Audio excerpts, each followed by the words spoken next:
Hi friends, welcome to stock trader Telugu. Last వీడియోలో నేను 4 stocks ఏ stages లో ఉన్నాయో రికగ్నైజ్ చేయమని చెప్పాను. ఇప్పుడు ఆ స్టాక్స్ ఏ స్టేజెస్ లో ఉన్నాయో నేను ఎక్స్ప్లెయిన్ చేస్తాను. ఫస్ట్ బిఎస్ఈ స్టాక్, ఇది ఓవరాల్ గా మనకి స్టేజ్ 2 లో ఉంది. ఇక్కడ 30 week moving average upward sloping లో ఉంది. అలాగే ఓవరాల్ గా మనకి హైయర్ లో స్ట్రక్చర్ అయితే ఉంది. వాల్యూమ్ పికప్ అవుతుంది ఇక్కడ. సో ఇది స్టేజ్ 2 లో ఉంది. నైకా ఇక్కడ చూడండి, మూవింగ్ యావరేజ్ ఇక్కడ ఫ్లాటన్ అవుతుంది. అలాగే ఒక రేంజ్ ఫామ్ చేసుకుంటుంది. కాబట్టి ఈ స్టాక్ మనకి స్టేజ్ 1 లో అయితే ఉంది. ఇండియన్ బ్యాంక్, ఈ స్టాక్ అప్ ట్రెండ్ తర్వాత ఇక్కడ గమనించారు అంటే మూవింగ్ యావరేజ్ ఫ్లాటన్ అవుతుంది. అలాగే మనకి ప్రైస్ న్యూ హైస్ ఫామ్ చేయడానికి స్ట్రగుల్ అవుతుంది. సో దీన్నే మనం స్టేజ్ 3 అంటాము. స్టాక్ ఇంకా లోయర్ జోన్ ని బ్రేక్ చేయలేదు కాబట్టి ఈ స్టాక్ ఇంకా స్టేజ్ 3 లో ఉంది. ఒకవేళ ఈ జోన్ ని బ్రేక్ డౌన్ చేసింది అంటే ఈ స్టాక్ స్టేజ్ 4 లో ఎంటర్ అయింది అని మనం అర్థం చేసుకోవచ్చు. మదర్సన్ ఇంటర్నేషనల్, ఇది స్టేజ్ 4 లో ఉంది. ఇక్కడ గమనించండి, స్టాక్ ఈ పివోట్ ని బ్రేక్ డౌన్ చేసింది. అలాగే మూవింగ్ యావరేజ్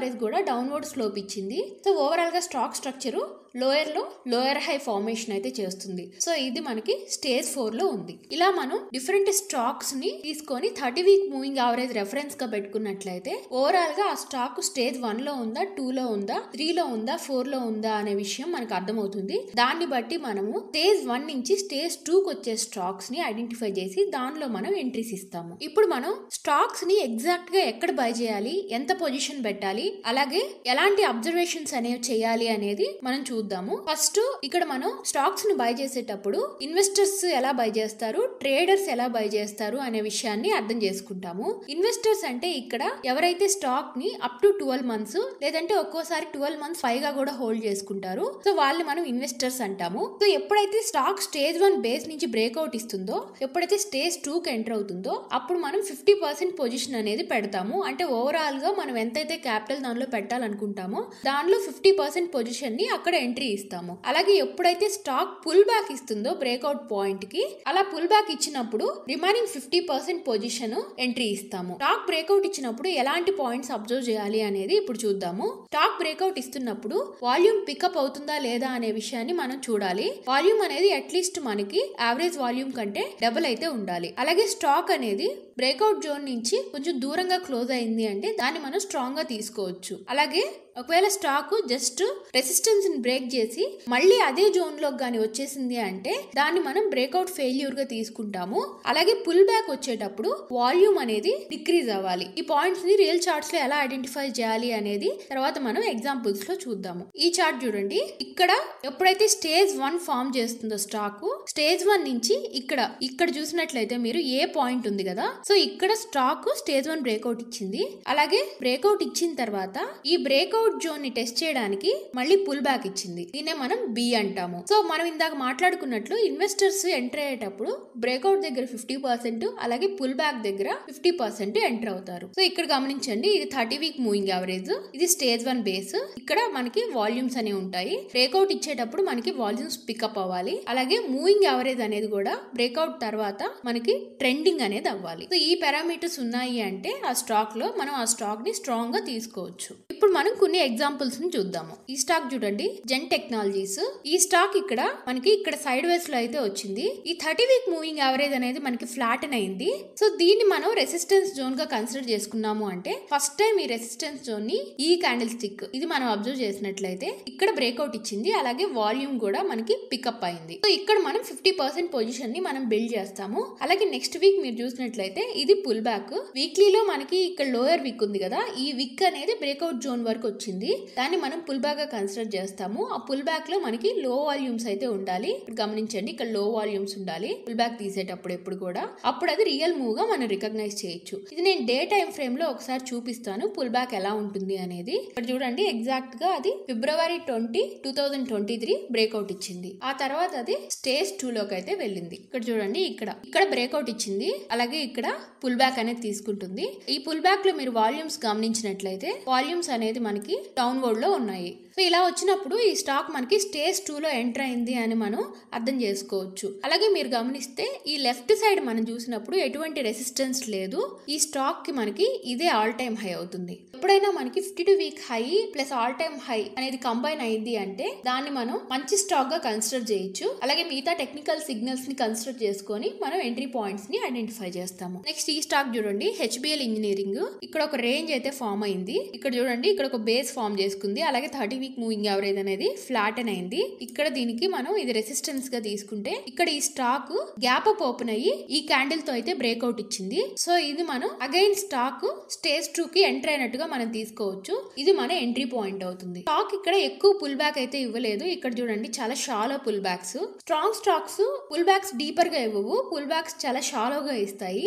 ఎక్కువ పుల్ బ్యాక్స్ ఇవ్వకుండానే అవి పైకి మూవ్ అవుతూ ఉంటాయి. అందువల్ల మనం బ్రేక్అవుట్ లో 50% పొజిషన్ పెట్టినప్పుడు ఇలాంటి స్టాక్ మూవ్మెంట్స్ ని మనం మిస్ కాకుండా ఉంటాము. ఇప్పుడు మనం ట్రేడర్స్ ఎలా బై చేయాలో, ఎక్కడ ఐడియల్ పాయింట్ చూద్దాము. ట్రేడర్స్ అంటే ఇక్కడ మీనింగ్ ఎవరైతే 2 to 4 months మూవ్ ని క్యాచ్ చేస్తారో, ఆ మొమెంటం ని క్యాచ్ చేయాలనుకుంటారో వాళ్ళని మనం ట్రేడర్స్ అంటాము. సో ట్రేడర్స్ బై పాయింట్ చూద్దాము. ఆల్రెడీ స్టాక్ స్టేజ్ 2 అడ్వాన్స్ లో ఉంటుంది. అలా పైకి వెళ్ళేటప్పుడు కొంత మూవ్మెంట్ చేసిన తర్వాత కొంచెం మొమెంటం స్లో అయ్యి అది 30 వీక్ మూవింగ్ యావరేజ్ దగ్గరికి అయితే పుల్ బ్యాక్ వస్తుంది. అక్కడ కన్సాలిడేట్ అవుతుంది. కన్సాలిడేట్ అయిన తర్వాత మళ్ళీ రెసిస్టెన్స్ జోన్ ని బ్రేక్అవుట్ ఇచ్చింది అంటే అక్కడ ట్రేడర్స్ ఎంటర్ అవ్వచ్చు. దాన్నే మనం కంటిన్యూషన్ బై అంటాము. సో అక్కడ మనం గుర్తుపెట్టుకోవాల్సింది ఏంటి అంటే మెయిన్ గా మూవింగ్ యావరేజ్ అనేది అది బ్రేక్అవుట్ ఇచ్చేటప్పుడు ట్రెండింగ్ అయి ఉండాలి. ఒకవేళ మూవింగ్ యావరేజ్ ఫ్లాటెన్ అయ్యి అది బ్రేక్అవుట్ ఇచ్చింది అంటే ఆ బ్రేక్అవుట్ సక్సెస్ అవ్వడానికి చాలా తక్కువ ఛాన్సెస్ అయితే ఉంటాయి. అలాగే ఇక్కడ మనకి ఆల్రెడీ స్టాక్ స్టేజ్ 2 లో ఉండడం వల్ల, ఆల్రెడీ కొంత మూవ్ అయిపోయి ఉండడం వల్ల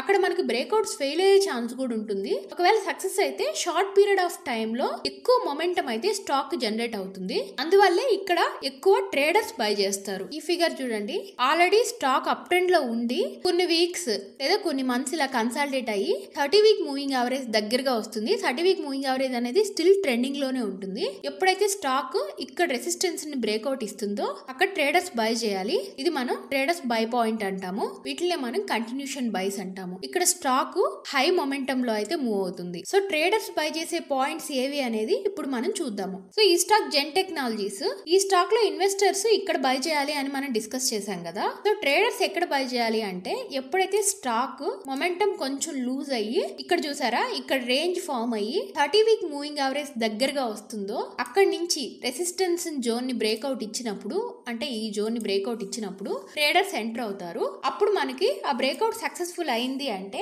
స్టాక్ తక్కువ పీరియడ్ ఆఫ్ టైం లోనే ఎక్కువ మూవ్ అవుతుంది. సో ఇక్కడ మీరు గమనిస్తే ఈ స్టాక్ ఇక్కడ నుంచి ఇక్కడికి మనకి 188% అయితే మూవ్ అయింది. So short period of time లోనే స్టాక్ మొమెంటం అనేది చాలా హైయర్ గా ఉంటుంది. దాన్ని మనం ట్రేడర్స్ బై పాయింట్ అంటాం, కంటిన్యూషన్ బైస్ అంటాము. ఎలాంటి స్ట్రక్చర్స్ ని మనం బై చేయకూడదు. ఎప్పుడైతే స్టాక్స్ ఒక బేస్ ఫామ్ చేసుకొని బ్రేక్అవుట్ ఇస్తూ, అలాగే ఆ బ్రేక్అవుట్ అనేది 30 వీక్ మూవింగ్ యావరేజ్ కిందే గనుక ఉంటే అలాంటి స్టాక్స్ ని మనం బై చేయకూడదు. అలాగే స్టాక్ బ్రేక్అవుట్ ఇచ్చినప్పుడు 30 వీక్ మూవింగ్ యావరేజ్ డిక్లైనింగ్ గానే ఉంది అంటే అలాంటి స్టాక్స్ ని కూడా మనం బై చేయకూడదు. అలా జరిగినప్పుడు ఎప్పుడైనా స్టాక్స్ 30 వీక్ మూవింగ్ యావరేజ్ కింద ఉంటూ బ్రేక్అవుట్ ఇచ్చాయి అంటే ఆ స్టాక్స్ టెంపరీగా ర్యాలీ అయ్యి ఆ తర్వాత ఫెయిల్ అవుతాయి. ఒకవేళ బెస్ట్ కేస్ లో ఆ స్టాక్స్ మళ్ళీ కూడా ఇంకో బేస్ ఫామ్ చేసుకుంటాయి. లేదంటే వర్స్ట్ కేస్ లో ఆ స్టాక్ మళ్ళీ బేస్ ని బ్రేక్ డౌన్ చేసి ఫర్దర్ గా నెక్స్ట్ డౌన్ లెగ్ అయితే స్టార్ట్ అవుతుంది. ఇప్పుడు మనం కొన్ని ఎగ్జాంపుల్స్ చూద్దాము. ఈ స్టాక్ చూడండి, ఈ స్టాక్ ఇక్కడ బేస్ అయితే ఫామ్ చేసుకుంది.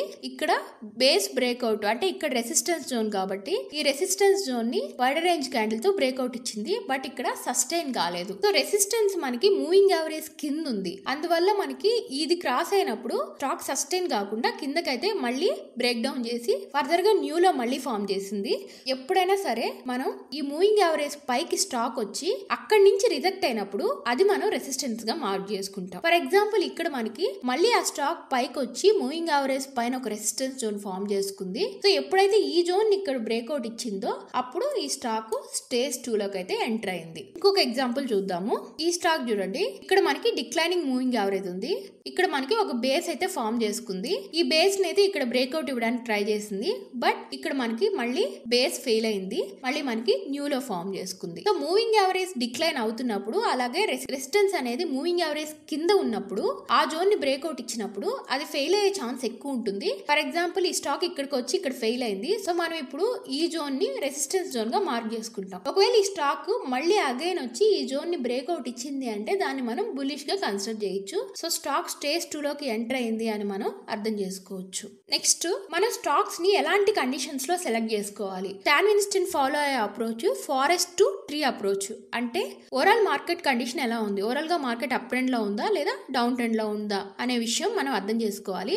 ఒకవేళ నెగిటివ్ గా ఉంది, ఒకవేళ డౌన్వర్డ్ మొమెంటమ్ లో ఉంది అంటే, ఒకవేళ స్టాక్స్ బ్రేక్అవుట్ ఇచ్చినప్పటికి కూడా ప్రాబిలిటీ ఆఫ్ సక్సెస్ అనేది చాలా లోగా ఉంటుంది. అందువల్ల మనం ఇలాంటి మార్కెట్ కండిషన్స్ లో ఈ స్టేజ్ బ్రేక్అవుట్స్ అనేవి సక్సెస్ అవ్వడానికి తక్కువ ఛాన్స్ ఉంది. ఒకవేళ పెట్టినప్పటికి కూడా చాలా తక్కువ పర్సెంటేజ్ లో అయితే మనం ఎంటర్ అవ్వాలి. ఎందువల్ల అంటే మనకి ప్రాబిలిటీస్ అనేవి మనకు అగెనిస్ట్ గా ఉంటాయి కాబట్టి. అలాగే నెక్స్ట్ గుడ్ సెక్టార్స్. మనం సెక్టార్స్ చూసుకున్నప్పుడు ఫర్ ఎగ్జాంపుల్ ఆటో సెక్టార్ కానీ, హెల్త్ కేర్ కానీ, ఐటీ కానీ ఇవి చూసినప్పుడు అవి కూడా టెక్నికల్ గా స్టేజ్ 2 లో ఉంటే మనం దానిలో సెలెక్ట్ చేసుకున్న స్టాక్స్ కూడా బాగా పర్ఫామ్ చేస్తాయి. ఫర్ ఎగ్జాంపుల్ మనం ఒక సెక్టార్ స్టేజ్ 2 లో ఉంది, ఆ స్టాక్స్ ని సెలెక్ట్ చేసుకున్నాము అంటే ఆ స్టాక్స్ 50 to 75% మూవ్ అయ్యాయి అనుకుంటే, ఒకవేళ ఇంకో సెక్టార్ స్టేజ్ 3 స్టేజ్ 4 లో ఉంది, ఆ సెక్టార్ లో స్టాక్స్ మనం సెలెక్ట్ చేసుకుంటే అవి 5 to 10% మాత్రమే మూవ్ అయ్యే అవకాశం ఉంటుంది. అంటే సెక్టార్ స్ట్రెంత్ ఏ స్టాక్స్ కి అయితే ఉంటుందో ఆ స్టాక్స్ చాలా బాగా పర్ఫామ్ చేయడానికి అవకాశం ఉంటుంది. కాబట్టి మన సెక్టార్స్ కి చాలా ఇంపార్టెన్స్ అయితే ఇవ్వాలి.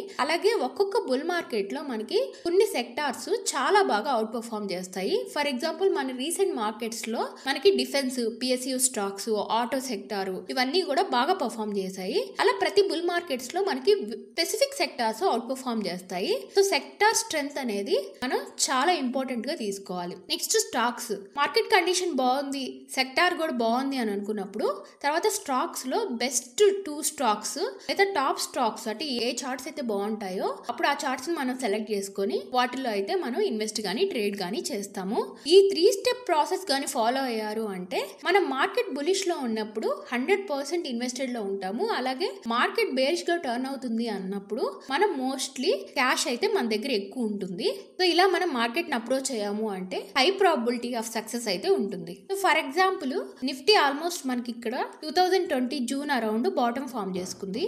సో ఇక్కడైతే ర్యాలీ ఇచ్చింది. సో ఇక్కడ నిఫ్టీ అగైన్ పుల్ బ్యాక్ తీసుకొని ఇక్కడ మనకి ఓవరాల్ గా 30 వీక్ మూవింగ్ యావరేజ్ పైకి వచ్చింది. సో ఇక్కడ నుంచి స్టేజ్ 2 ఫామ్ అయింది అని అనుకుంటే, ఏదైతే sectors above 30 week moving average పైన ఉన్నాయో అంటే స్టేజ్ 2 లో ఉన్నాయో ఆ సెక్టార్స్ లో స్టాక్స్ మనం సెలెక్ట్ చేసుకున్నాము అంటే మన ప్రాబిలిటీ ఆఫ్ సక్సెస్ అనేది ఎక్కువగా ఉంటుంది. ఫర్ ఎగ్జాంపుల్ ఇక్కడ చూడండి, నిఫ్టీ పిఎస్యూ ఇండెక్స్ చూస్తే ఓవరాల్ గా మనకి ఇక్కడ మార్కెట్ అప్ ట్రెండ్ లో ఉన్నప్పుడు ఈ ఇండెక్స్ కూడా మనకి అప్ ట్రెండ్ లో ఉంది. మార్కెట్ అప్ ట్రెండ్ లో ఉంది, అలాగే ఇండెక్స్ అప్ ట్రెండ్ లో ఉంది. సో దీనిలో స్టాక్స్ మనం సెలెక్ట్ చేసుకున్నట్లయితే మనం మంచి రిటర్న్స్ పొందే అవకాశం అయితే ఉంటుంది. అట్ ప్రెజెంట్ ఈ ఇండెక్స్ చూస్తే మనకి స్టేజ్ 3 బ్రేక్ డౌన్ అయితే ఇచ్చింది. మూవింగ్ యావరేజ్ కూడా ఇక్కడ మనకి డౌన్వర్డ్ స్లోపింగ్ లో ఉంది. ఇలాంటి టైంలో మన స్టాక్ సెలెక్ట్ చేసుకున్నాము అంటే స్టాక్ సక్సెస్ అవ్వడానికి, మంచి రిటర్న్స్ ఇవ్వడానికి అవకాశం చాలా తక్కువగా ఉంటుంది. మార్కెట్ కూడా ఓవరాల్ గా మనకి డౌన్వర్డ్ లో ఉంది కాబట్టి. సో మనం ఇలాగా స్టేజెస్ ని ఐడెంటిఫై చేయగలిగాము అంటే, ఈ ఫారెస్ట్ టు ట్రీస్ అప్రోచ్ ని ఫాలో అయ్యాము అంటే దీన్ని మనం టాప్ డౌన్ అప్రోచ్ అంటాము. మనం బెటర్ రిజల్ట్స్ అనేవి